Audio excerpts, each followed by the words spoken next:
पंतप्रधान माननीय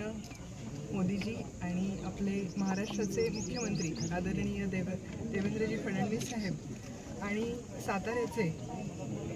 ग्रामविकास मंत्री माननीय जयकुमार गोरे साहेब आणि सार्वजनिक बांधकाम मंत्री छत्रपती माननीय शिवेंद्रराजे भोसले आणि आमचे जिल्हाध्यक्ष माननीय आमदार अतुलबाबा भोसले, आमचे कराड उत्तरचे आमदार मनोजदादा घोरपडे आणि माजी जिल्हाध्यक्ष धैर्यशील दादा आणि माजी खासदार रणजित दादा निंबाळकर या सगळ्यांच्या सहकार्याने इथं मला ही संधी मिळालेली आहे आणि केंद्रामध्ये भाजपची सत्ता आहे, राज्यामध्ये भाजपची सत्ता आहे आणि 2014 पासून आपण बघतोय की जेव्हापासून भाजप हे सत्तेत आलेलं आहे विकासाचा डोंगर हा उभा राहिलेला आहे आणि वेगानं प्रगती ही आमच्या मतदारसंघाची आणि भागाची झालेली आहे आणि आज प्रथमच बऱ्याच वर्षांनी जिल्हा परिषदेवर भाजपची सत्ता आलेली आहे। तर आम्ही माननीय मुख्यमंत्री देवेंद्रजी फडणवीस साहेब आणि भारताचे मुख्यमंत्री भारताचे पंतप्रधान माननीय मोदीजी यांच्या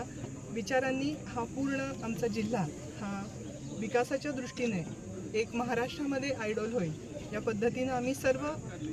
जिल्हा परिषद सदस्य यांना समवेत घेऊन एक विकासात्मक आणि संघटनात्मक काम मोठ्या पद्धतीनं करणार आहे। आपण आता सर्वांचा उल्लेख केला, मात्र आमदार महेश शिंदे यांची काही मदत झाली नाही का आपल्याला? आपण त्यांचा उल्लेख सुद्धा केला नाही।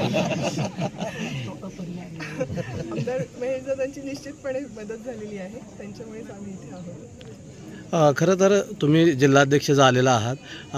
जे तुमचे महायुतीचे घटक पक्ष आहेत त्यांच्याकडून यशवंतराव चव्हाणांच्या नतमस्तक होण्यासाठी तुम्ही आलेला आहात, परंतु त्यांच्या विचारांचा खून केल्याचा आरोप तुमच्यावरती होतोय, तुमच्या पक्षावरती होतोय। अगदी चुकीचं आहे। आम्ही यशवंत विचारांचे पाईक आहोत आणि त्यांच्या स्मृतीला अभिवादन करून आणि त्यांचे विचार पुढे नेण्यासाठीच आणि त्यांच्या विचारांनी ही जिल्हा परिषद चालवण्यासाठीच त्यांच्या विचारांची प्रेरणा घेण्यासाठीच आम्ही इथे नतमस्तक होण्यासाठी आलेलो आहोत आणि त्यांच्या विचारांचा आदर करूनच आमचं प्रत्येक पाऊल असेल। अध्यक्ष उपाध्यक्षाची संधी मिळाली त्याबद्दल या सर्वांना मी मनापासून धन्यवाद देतो आणि त्यांनी जो आमचा विश्वास टाकला आहे त्या विश्वासात पात्र राहून दोन्ही मंत्रिमहोदय नेतृत्वाखाली खरं ग्रामीण भागाचा विकास करायचा म्हणलं तर ग्रामविकास खातं आणि बांधकाम खातं हे अपरिहार्य आहे आणि त्यांच्या माध्यमातून खऱ्या अर्थानं सगळ्या सदस्यांना बरोबर घेऊन आम्ही चांगल्या पद्धतीनं या सातारा जिल्हा परिषद काम करून दाखवू एवढी खात्री मी यशवंतराव चव्हाण साहेबांच्या